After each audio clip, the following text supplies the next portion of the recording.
Assalamualaikum warahmatullahi wabarakatuh. Perkenalkan, nama saya Sania Musalina, NIM 1813330000218. Saya dari Prodi Pendidikan Guru Sekolah Dasar. Di sini saya akan mempresentasikan tentang pengaruh model pembelajaran STAD terhadap hasil belajar IPA kelas 4 di SD Negeri Demaan. Yang pertama yaitu bab 1. Di bab 1, saya akan menjelaskan tentang latar belakang. Pendidikan mempunyai peranan penting bagi perkembangan dan perwujudan individu, terutama bagi perkembangan bangsa dan negara. Lembaga pendidikan dituntut untuk memberi bekal bagi pengetahuan dan keterampilan yang dapat membantu siswa untuk menghadapi persoalan kehidupan di masa yang akan datang. Untuk itu, pendidikan sangat perlu dan harus mendapatkan perhatian, penanganan, dan prioritas secara sungguh-sungguh, baik oleh pemerintah, masyarakat pada umumnya, dan para pengelola pendidikan khususnya.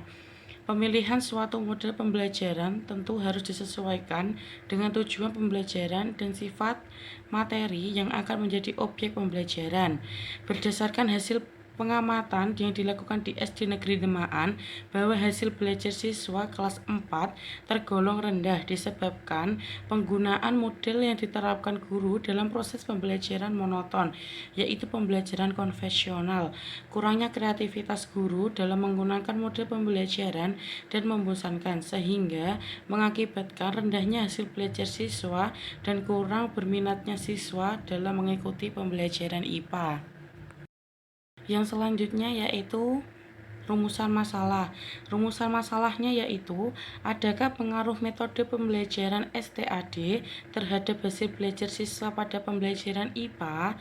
Tujuannya yaitu untuk mengetahui pengaruh metode pembelajaran STAD terhadap hasil belajar siswa pada pembelajaran IPA.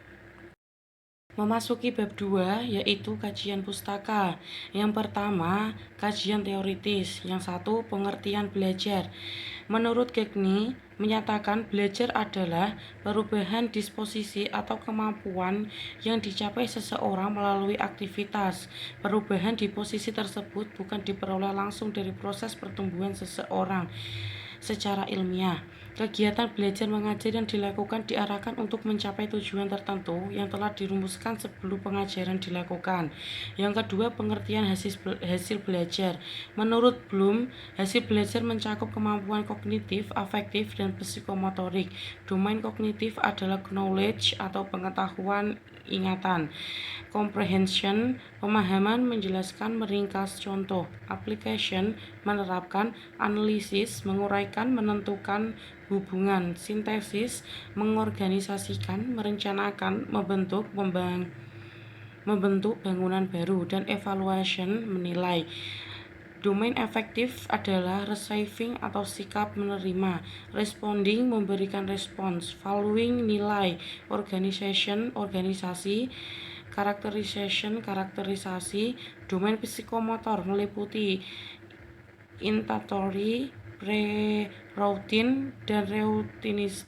Psikomotor juga mencakup keterampilan produktif, teknik, fisik, sosial, manajerial, dan intelektual.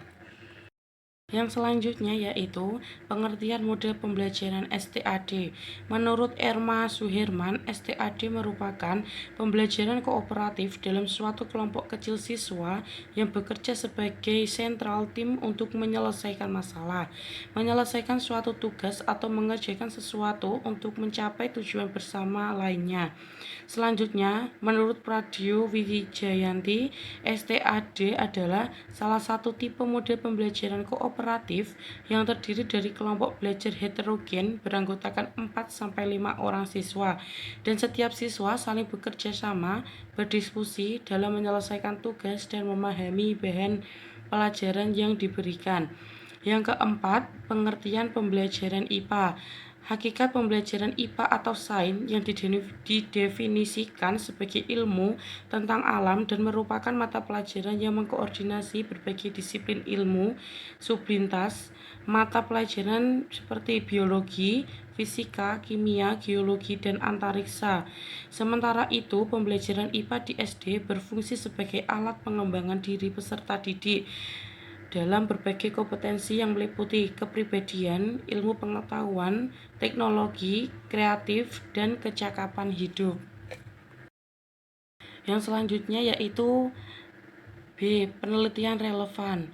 Pada penelitian relevan ini, saya mengambil yang pertama dari skripsi yang berjudul Pengaruh Model Pengembangan Kooperatif Tipe STAD terhadap Motivasi Belajar Siswa pada Pembelajaran IPA kelas 5 di SD Negeri 8 Kota Bengkulu, ditulis atas nama Zulfatun Mahmudah. Dari hasil penelitian dan pembahasan merujuk dari rumusan masalah yang ada. Yang kedua, skripsi yang berjudul Pengaruh Penerapan Model Pembelajaran STAD terhadap Hasil Belajar IPA Siswa pada kelas 6 di Madrasah Ibtidaiyah Al-Wasliyah Jakarta Timur.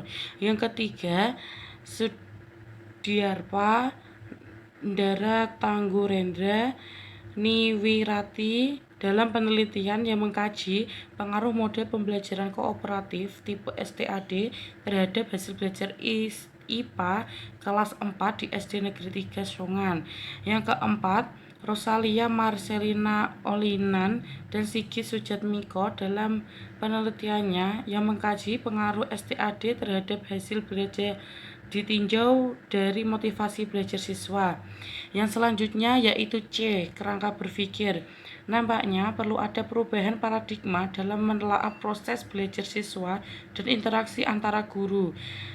Sudah semestinya kegiatan pembelajaran untuk lebih mempertimbangkan siswa. Selain itu, arus proses belajar tidak harus berasal dari guru menuju siswa. Siswa bisa juga saling mengajar dengan sesama siswa yang lainnya. Dengan hasil belajar IPA akan berbeda dengan siswa yang mengikuti model pembelajaran kooperatif tipe STAD dengan siswa yang mengikuti model pembelajaran konvensional di kelas 6 di SD. Selanjutnya yaitu D. Hipotesis. Hipotesis adalah pernyataan mengenai keadaan populasi atau parameter yang akan diuji kebenarannya berdasarkan data yang diperoleh dari sampel penelitian atau statistik. Penelitian ini dilakukan untuk mengetahui minat belajar dengan menggunakan model belajar STAD dalam pembelajaran IPA di SD Negeri Demaan. Berikut ini perumusan hipotesis dari penelitian ini. H0. Tidak ada pengaruh penerapan model pembelajaran STAD terhadap hasil belajar IPA pada materi sumber daya alam. H1. Terdapat pengaruh penerapan model pembelajaran STAD terhadap hasil belajar IPA pada materi sumber daya alam. Yang selanjutnya yaitu bab 3, metode penelitian. A. Metode penelitian. Yang pertama, metode. Dalam penelitian ini ingin menyelidiki pengaruh penerapan model STAD terhadap hasil belajar IPA siswa dengan cara menerapkan satu kondisi perlakuan kepada satu kelompok eksperimen dan memberikan hasilnya dengan satu kelompok kontrol yang tidak mengenai kondisi perlakuan. Yang kedua, desain penelitian. Desain penelitian yang digunakan adalah non-equivalent control group design. Pada desain ini, kelompok eksperimen maupun kelompok kontrol tidak disiplin secara random. Pada kelompok eksperimen akan digunakan sistem belajar dengan menggunakan model STAD, sedangkan pada kelas kontrol akan digunakan sistem belajar yang digunakan guru selama ini dengan menggunakan metode ceramah, sehingga akan terlihat pengaruh model STAD di sekolah tersebut sebagai sekolah yang diteliti. Yang selanjutnya yaitu B. Tempat dan waktu. Yang pertama, tempat penelitian. Tempat penelitiannya yaitu di SD Negeri Demaan, Jepara. Yang kedua, waktu penelitiannya. Waktu penelitian dilaksanakan pada tanggal 3 Agustus 2021. Yang ketiga C. Populasi dan sampel. Yang pertama populasi. Populasi adalah wilayah generalisasi yang terdiri dari objek atau subjek yang memiliki kualitas dan karakteristik tertentu yang ditetapkan oleh peneliti untuk mempelajari dan kemudian ditarik kesimpulannya. Yang kedua sampel. Sampel adalah bagian dari jumlah dan karakteristik yang dimiliki oleh populasi tersebut. Sampel dalam penelitian ini adalah siswa SD Negeri Demaan kelas 6A dan 6B. Teknik pengambilan sampel yang digunakan adalah teknik purposive sample, yaitu teknik pengambilan subjek bukan didasarkan atas strata, random, atau daerah, tetapi didasarkan atas adanya tujuan tertentu. Pertimbangan yang dikeluarkan dalam pengambilan sampel ini berdasarkan nilai akademik. Yang selanjutnya yaitu D. Variabel penelitian. Penelitian kuasi eksperimen ini memiliki dua variabel, yaitu variabel bebas dan variabel terikat, di mana variabel bebas adalah mode pembelajaran kooperatif tipe STAD dan variabel terikat adalah hasil belajar. Yang selanjutnya E. Definisi operasional. Menurut Sugiono 2015, pengertian definisi operasional dalam variabel penelitian adalah suatu atribut atau sifat atau nilai objek atau kegiatan yang mempunyai variasi tertentu yang telah ditetapkan oleh peneliti untuk mempelajari dan kemudian ditarik kesimpulannya. Yang selanjutnya F. Teknik dan instrumen pengumpulan data. Penelitian ini menggunakan dua cara pengumpulan data, yaitu melalui tes soal. Dalam pengumpulan data ini terlebih dahulu tentukan sumber data, kemudian jenis data, teknik pengumpulan, dan instrumen yang digunakan. Instrumen pengumpulan data. Instrumen pengumpulan data yang digunakan untuk mengukur variabel hasil belajar adalah tes pilihan ganda. Instrumen tes yang digunakan untuk melihat pelaksanaan mode pembelajaran STAD digunakan lembar observasi atau angket yang digunakan. Yang selanjutnya yaitu G. Validitas dan reliabilitas data. Validitas instrumen. Suatu instrumen baru dapat dipergunakan dalam penelitian bila mana telah dinyatakan valid. Instrumen dikatakan valid jika memiliki validitas yang tinggi, yaitu bila instrumen tersebut telah dapat mengukur apa yang diukur. Untuk mengukur validitas tes IPA dilakukan dengan uji poin biserial. Yang selanjutnya B. Reliabilitas instrumen. Persyaratan lain yang perlu dipenuhi oleh suatu instrumen ada reliabilitas. Suatu instrumen dikatakan reliable apabila instrumen tersebut konsisten dalam memberikan penilaian atas apa yang diukur dari hasil tes menunjukkan ketepatan.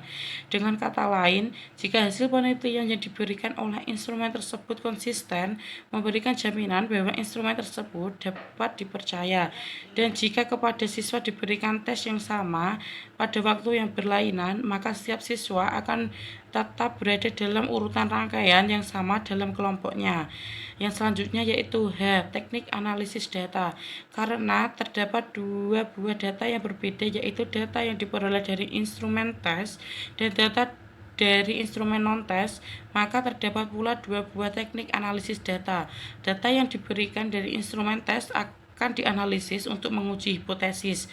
Data yang diberikan dari hasil observasi akan dianalisis untuk mengukur kualitas pembelajaran selama diberi perlakuan berupa model pembelajaran STAD pada masing-masing kelompok eksperimen. Sekian presentasi dari saya. Apabila masih terdapat salah-salah kata, mohon dimaafkan. Sekian, terima kasih. Wassalamualaikum warahmatullahi wabarakatuh.